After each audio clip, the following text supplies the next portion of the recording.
चलो आगे देखो,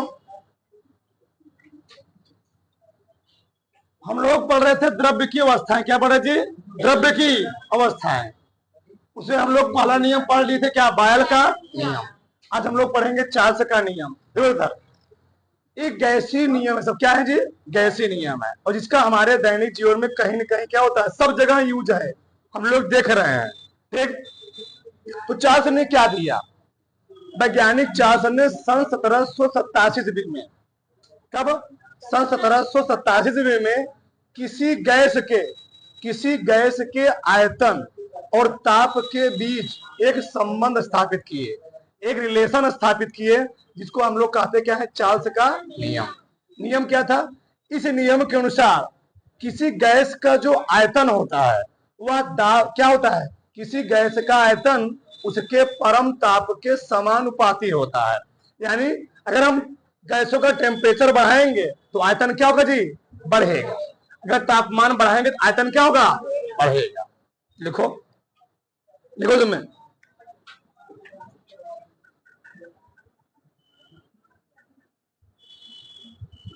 इस नियम का प्रतिपादन, इस नियम का प्रतिपादन प्रतिपादन वैज्ञानिक चार्ल्स ने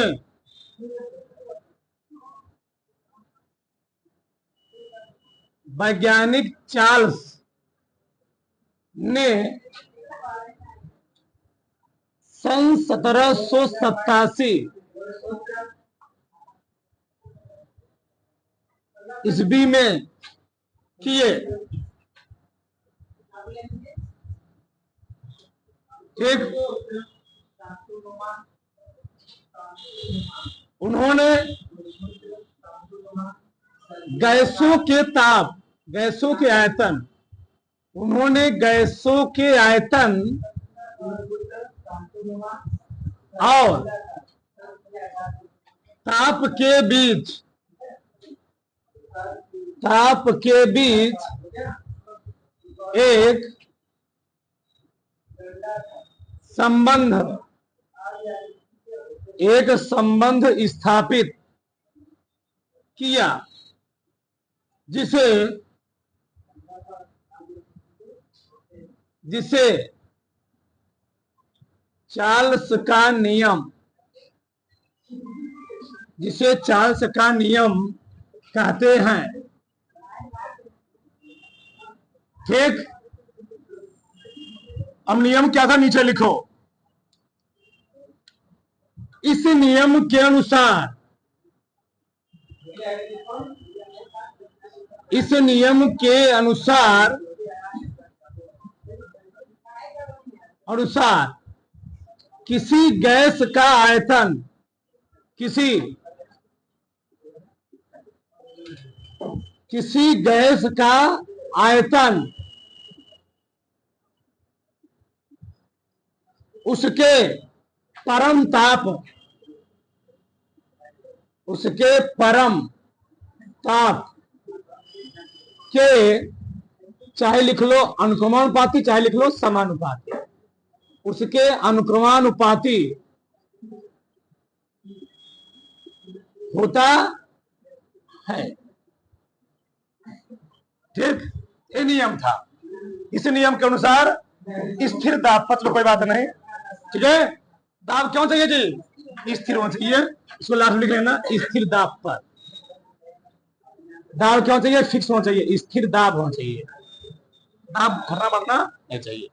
इसको हमको स्टार्टिंग में चाहिए, कोई बात नहीं। तो नियम क्या था?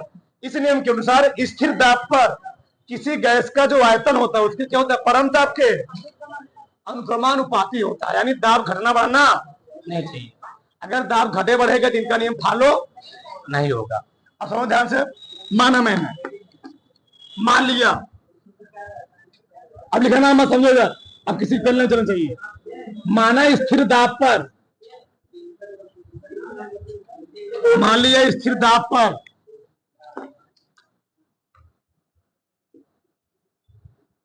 स्थिर दाब पर किसी गैस का आयतन, किसी गैस का आयतन बी वी तथा परम ताप टी है तो चार्ल्स के नियमानुसार, चार्ल्स के नियमानुसार, तो चार्ल्स ने क्या कहा, स्थिर ताप पर, स्थिर दाब पर जो आयतन होगा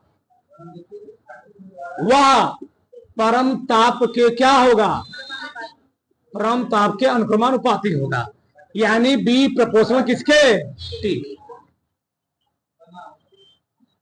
और तुम इसका दैनिक जीवन में हर जगह यूज देख रहे हो, हर जगह। कैसे बताएंगे भी। प्रपोर्शनल को हटाने के लिए हम लोग क्या लगाते हैं, कांस्टेंट, लेकिन नियतांक, नियतांक क्या होता है, के टी आर।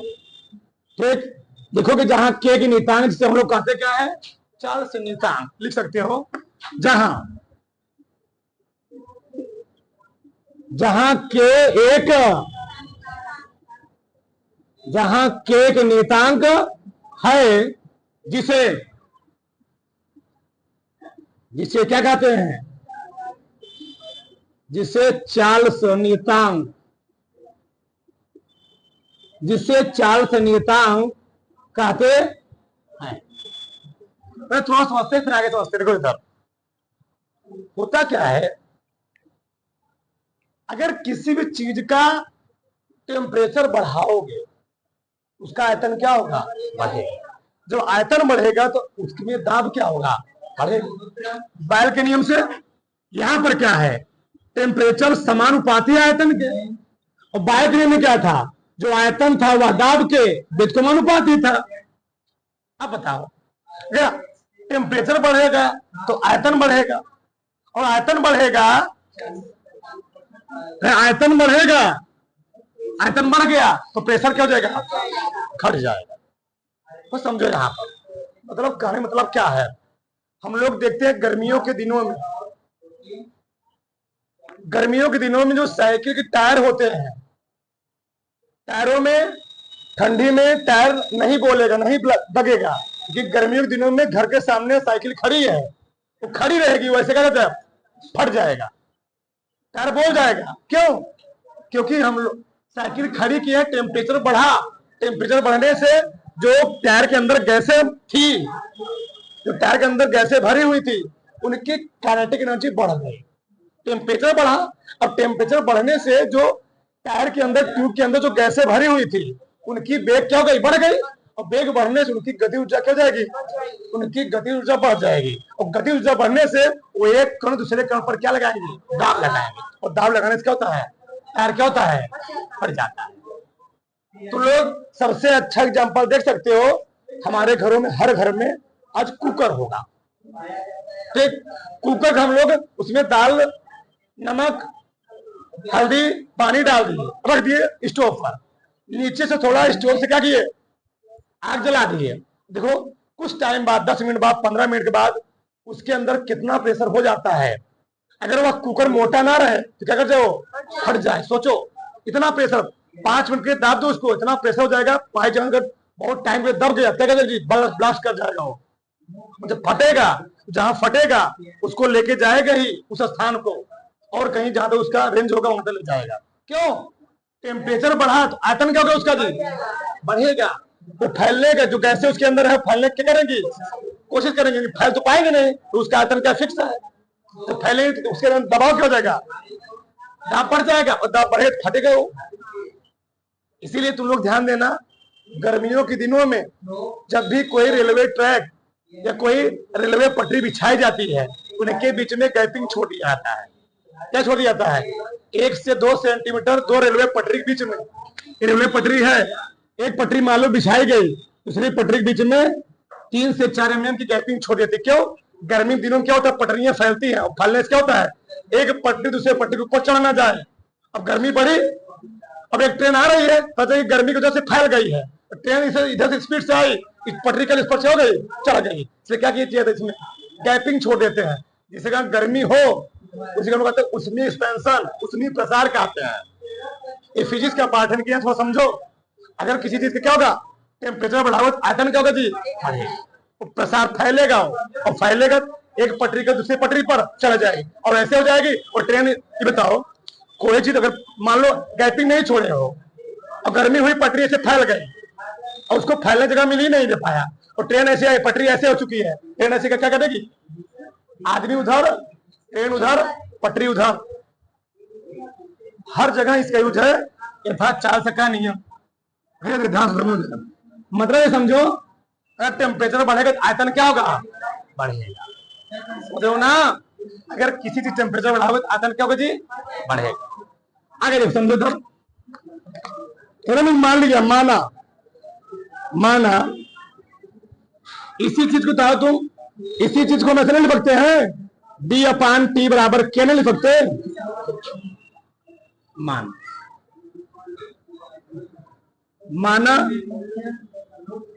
माना दो पात्रों में गैसों का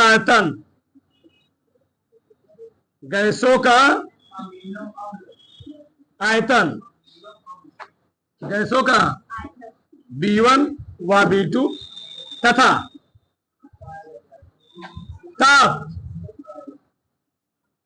ताप क्रमशः कितना है, T1 व T2 है। शॉर्ट क्रम लिखो, T1 व T2 है। तो ये नियतांक है। नियतांक मतलब हम चाहे B1/T1 बराबर क्या लिखे, फिर B2/T2 बराबर क्या लिखे, B3/T3 बराबर क्या लिखे, क्या नियत है, यानी इसका मान, इन दोनों का रेशियो क्या रहेगा, बराबर रहेगा, नियत रहेगा, तो बदलेगा। मतलब कहने मतलब ऐसे समझो, हम चाहे लिखे B1/T1, चाहे लिखे B2/T2, सब क्या रहेगा, अगर B1 सब नियत का मतलब क्या है, हमने B1/T1 का मान निकाला, वो भी मान लो 20 है, कितना आया, तो B2/T2 का मान भी कितना आएगा, 20। यही नियत होता है। तो आर रेडी क्या हो जाएगा जी, हम लिख सकते हैं B1/T1 बराबर क्या हो गया, B2/T2। ये आता है चार्ल्स के नियम का समीकरण, क्या हो गया है। इस पे हम लोग बहुत सारा सवाल लगाएंगे। किसी कोई डाउट किसी में, बस ये समझ लो, अगर क्या टेम्परेचर बढ़ेगा तो आयतन क्या होगा, बढ़ेगा। ठीक, उतारो फटाक से, समझो। चलो थोड़ा ग्राफ बढ़ाते देखो इधर, चलो इधर देखो, मान लो ये क्या है जी, आयतन क्या है, इधर मैं ये लिया टेम्परेचर, क्या ले लिया, टेम्परेचर, क्योंकि जो आयतन है तापमान के समानुपाती है। अगर T का मान भी 1 लोगे तो B का मान भी कितना होगा, अगर T का मान 2 लोगे तो B का मान कितना होगा। तो सही है, गलत चल रहा है, सही चल रहा है। T का मान 3 लिए तो B का मान कितना आएगा, T का मान 3 तो B का मान कितना आएगा, ऐसे। यानी अगर हम B और T के बीच में ग्राफ प्लॉट करें तो क्या मिलेगी, एक सीधी, यानी अगर B का मान बढ़ाओ, अगर T का मान बढ़ाओगे तो B का मान भी क्या होगा। ग्राफ यही बता रहा है, जैसे जैसे टेम्परेचर बढ़ाओगे आयतन भी क्या होगा। ग्राफ समझ रहा, नहीं समझ रहा है, ना समझ में आया ना कोई दिक्कत। जैसे तापमान बढ़ाओगे तो आयतन क्या होगा, उसी रेशियो में बढ़ेगा। ये पहला हुआ। दूसरा क्या है, ऐसा समझो, अगर मैं यही ग्राफ मैं तुमको बताया था, मान लो हो गया B, क्या हो गया V, ये हो गया B, ठीक, और ये हो गया 1/T, किसके बीच जी, 1/T। हम B और 1/T के बीच में ग्राफ प्लॉट करना चाहते हैं। अब जब B और 1/T के बीच में ग्राफ प्लॉट करोगे तो एक मिला क्या, उल्टा है। ध्यान देना, अगर कोई भी उल्टा ग्राफ बीजगुणानुपाती होता है तो ग्राफ ऐसे बनता है, ऐसे। मतलब इसका मतलब क्या है, जब हमारा आयतन कम था, जब तापमान बढ़ रहा था, आयतन क्या हो रहा था, घट रहा था। और जैसे जैसे आयतन बढ़ने लगा तापमान क्या हो गया, व्युत्क्रमानुपाती ना जी, जैसे जैसे आयतन बढ़ने लगा तापमान क्या हो गया, घटने लगा, नियत हो गया। ये व्युत्क्रमानुपाती का क्या होता है, ग्राफ होता है। ऐसे मान तुमको बनाना है इसके बीच में, ऐसे देखो इधर, यहां भी मैंने क्या लिया था बी, अब कि तुम यहां क्या ले लो, टी ले लो, यहां क्या ले लो 1/b, तो वही बात होगा, वही ग्राफ बनेगा। मतलब अब यहां पर क्या होगा, जैसे जैसे आयतन बढ़ेगा तापमान क्या होगा, तापमान घट रहा है, आयतन क्या हो रहा है जी, ऊपर आयतन बढ़ रहा है, तापमान क्या हो रहा है, अब क्या हो रहा है, अब बताओ क्या हो रहा है, अब तापमान बढ़ रहा है, आयतन क्या हो रहा है, घट रहा है। तो व्युत्क्रमानुपाती बीच में ग्राफ ए बनता है और समानुपाती बीच में ग्राफ हो, जैसे जैसे तापमान बढ़ोगे आयतन भी क्या होगा, यहां पर क्या है, तापमान बढ़े आयतन क्या हो रहा है, अब क्या बढ़ने लगा, आयतन बढ़ेगा तापमान क्या हो गया। ठीक, तीनों ग्राफ बना लो फटाक से नीचे, जल्दी से आगे देखो, एक मिनट और, ये देखो, ये हुआ पहला ग्राफ, ये कौन ग्राफ हो जी, ये दूसरा ग्राफ, किसके किसके बीच में, बी प्रोपोर्शनल 1/t, ये किसके बीच में है, टी प्रोपोर्शनल 1/, इसका मतलब तो समझते हो, बी प्रोपोर्शनल है 1/t के, थोड़ा समझो मैं क्या कर रहा हूं, बी समानुपाती है 1/t के, बी समानुपाती है 1/t के, लेकिन बी व्युत्क्रमानुपाती है टी के। क्या बोलो समझे, बी समानुपाती है 1/t के, लेकिन बी व्युत्क्रमानुपाती है, वहां मैं बोल रहा हूं 1/t, यहां मैं केवल क्या बोल रहा हूं, रुको अभी और थोड़ा सा दूंगा, 2 मिनट रुको, लिखना मत। पांचवा ग्राफ देखो, इसका चौथा ग्राफ, बहुत सारा ग्राफ प्लॉट कर रहे हैं, देखो समझो, कि बहुत मेरे लड़के इसको नहीं समझ पाते। देखो इधर, मान लो अभी मैंने देखा चार सेकेंड नियम में b/t क्या है जी, नहीं होता है, सही है। मान लो हमने यहां ले लिया, अब ध्यान से ना, ठीक, मान लो हमने यहां ले लिया b/t, क्या ले लिया, b/, अब यहां पर तुम कोनो मान रखोगे, ये क्या रहेगा, ये फिक्स रहेगा भैया, चाहे यहां तुम t ले लो, चाहे यहां तुम b ले लो, लेकिन इसका मान क्या रहेगा, b/, नियत मतलब क्या हो गया, b1/t1 लिखो, चाहे b2/t2 लिखो, b3/t3 लिखो।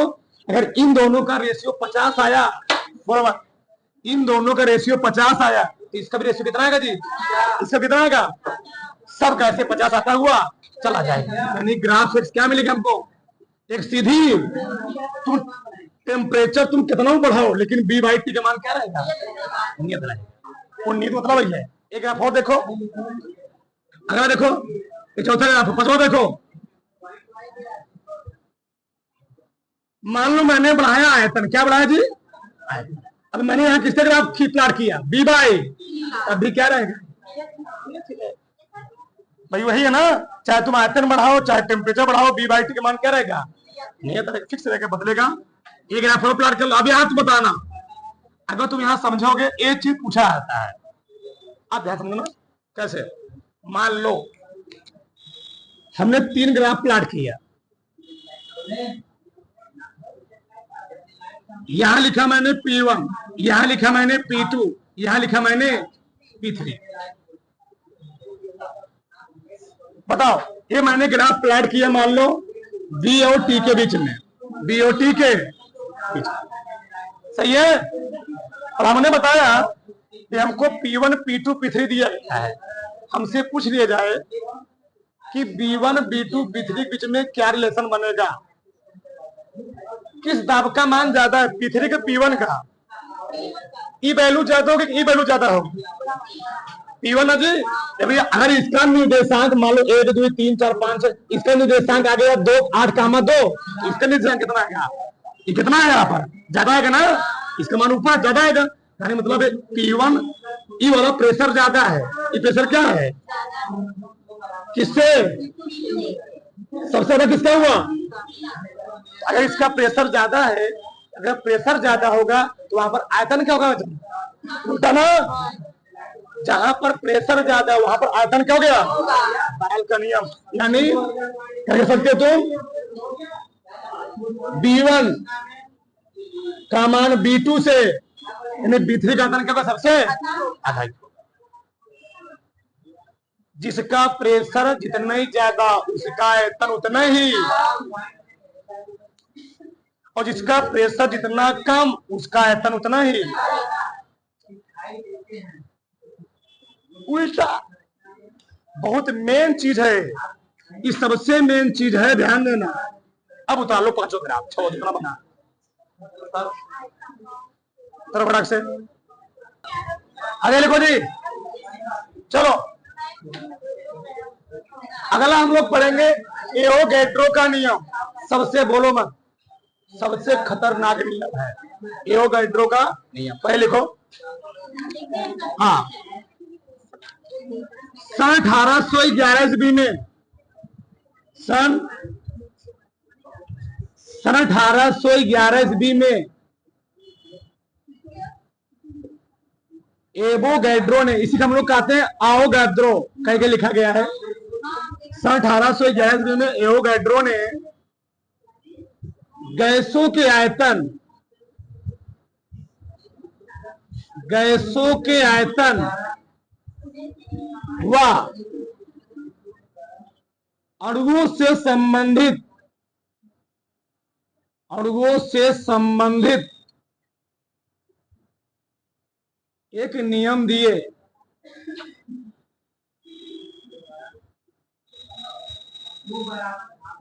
एक नियम दिए या प्रतिपादित किए, जिसे एवोगैड्रो, चाहे लिखो गैड्रो चाहे लिखो आओगैड्रो, दो लिख लेना कोष्टक में, कहीं कहीं लड़के कंफ्यूज आते हैं। आओगैड्रो ये भी लिखा कहीं कहीं जाता है का नियम कहते हैं, कहते हैं। हम नियम लिखो फिर समझाते हैं। में समान ताप व दाब पर इस नियम के अनुसार, इस नियम के अनुसार समान ताप व दाब पर भिन्न भिन्न गैसों के समान आयतन में, भिन्न भिन्न भिन्न भिन्न गैसों के समान आयतन में अणुओं, इसी को हम लोग कहते हैं मोलों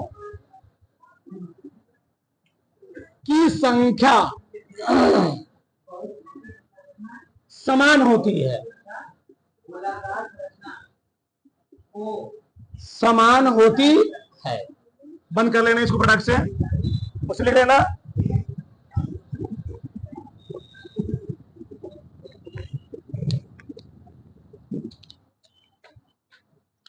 किसी भी गैस के,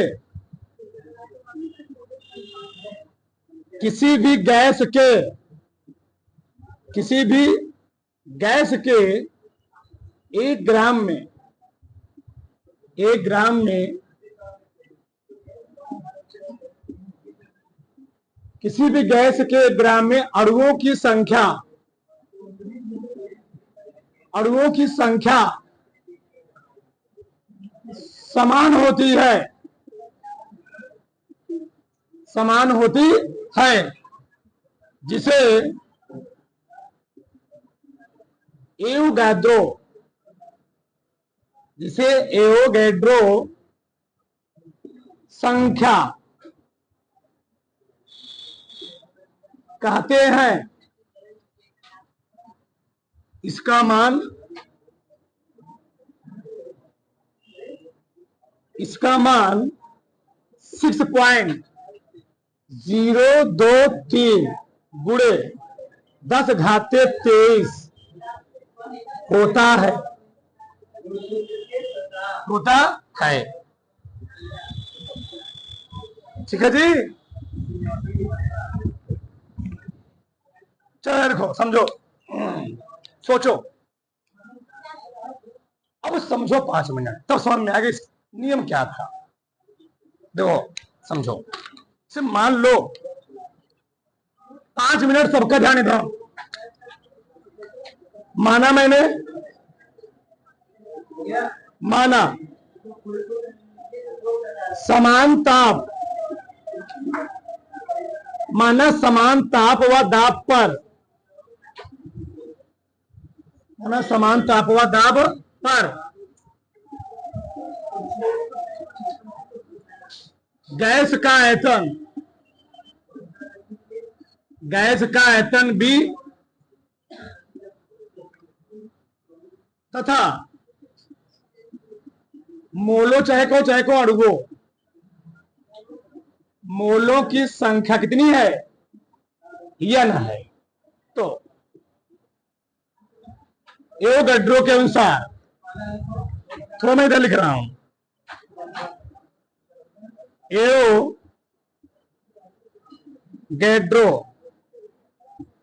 के अनुसार क्या बोले उन्होंने कि बी प्रोपोर्शनल, यानी आयतन किसके समानुपाती होगा, आयतन होगा मोलों की संख्या के समान, मोलों की संख्या, यानी बी प्रोपोर्शनल। या समझो नियम क्या था।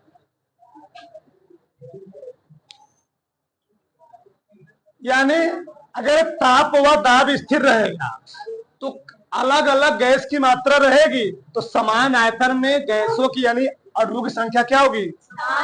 इसका मतलब क्या है तो समझो। जैसे मान लो हमें लिया कार्बन का अणु भार, कार्बन का अणु भार। अब बताओ कार्बन का अणु भार कितना होता है, परमाणु क्रमांक 6, अणु भार 6 दूनी 12 हो गया, 12 ग्राम। यानी हमें हंस कह सकते हैं कि एक मोल कार्बन का भार,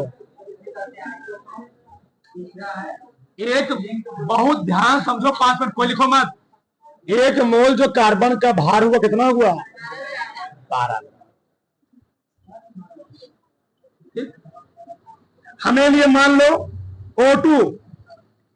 O2 का अणु भार, O2 का अणु भार, तो ऑक्सीजन का परमाणु क्रमांक 8, एक ऑक्सीजन का 16, क्या ऑक्सीजन है, तो 16 गुणे 2 ग्राम। और इसी O2 के अणु भार को हम लोग कह सकते हैं कि 1 मोल O2 का भार, 1 मोल O2 का, तो तुमसे कोई पूछेगा 1 मोल O2 भार कितना होगा, वही होगा 1 मोल O2 का क्या ग्राम होगा, 32 ग्राम। और मैं ले रहा हूं, ये पहला हुआ, ये दूसरा हुआ, तीसरा। हमें लिया H2O का अणु भार, H2O का 3 में समझ जाओगे, H2O का अणु, ठीक, तो 2 गुणे 1 प्लस 16, 16 2 18 ग्राम। या मैं क्या कर सकता हूं, 1 मोल क्या, H2O का क्या ग्राम। अब समझो, अब अवोगाद्रो ने क्या कहा, समान ताप रहे, समान दाब रहे, भिन्न भिन्न, चाहे वह गैस रहे, चाहे वह O2 रहे, चाहे वह जल भी कैसी होता है, ठीक, O2 ले लो, नाइट्रोजन ले लो, कोई ले लो, भिन्न भिन्न गैसों के समान आयतन में, यानी 1 मोल कार्बन का भार कितना है, 1 मोल O2 का भार कितना है, 1 मोल H2 का भार कितना है। यानी कहने का मतलब ये है बच्चा पार्टी, 1 मोल कार्बन का भार 12 ग्राम, 1 मोल O2 का भार 32 ग्राम, 1 मोल H2 का भार 18 ग्राम। इन तीनों का भार भले अलग अलग है, लेकिन तीनों का मोल क्या है? समान आयतन में मोलों की संख्या क्या होगी? यानी इन तीनों में जो गैस के कण होंगे वह 6.023 गुणे 10 घाते। बस डिपेंड नहीं करेगा, अगर कार्बन वाला है थोड़ा इसका अणु क्या रहेगा? छोटे छोटे रहेंगे। ऑक्सीजन वाला दूसरे अणु क्या रहेंगे? बड़े बड़े रहेंगे। लेकिन तीनों में क्या रहेगा? भले इनकी मात्रा 12 ग्राम, 32 ग्राम, 18 ग्राम है, लेकिन अणुओं की संख्या क्या होगी जी? तीनों में अणुओं की संख्या समान होगी। भले इनका मात्रा क्या है? इनकी मात्रा अलग अलग है, लेकिन तीनों में जो कण रहेंगे, जो अणु होंगे, तीनों में ही इसके 12 ग्राम में कितने अणु रहेंगे? इतना। इसके 32 ग्राम कितने अणु रहेंगे? इसके 18 ग्राम कितने अणु रहेंगे? इतना अणु रहेंगे। बात पकड़ में आई? इसके 12 ग्राम में इतने अणु, इसके 32 ग्राम में इतने अणु, इसके 18 ग्राम में इतने अणु। बस डिपेंड नहीं करेगा, इसका जो अणु होगा थोड़ा क्या होगा? बड़ा बड़ा होगा। इसका अणु क्या होंगे? अणु की संख्या कितनी होगी? यही है अवोगाद्रो का नियम। फटाक से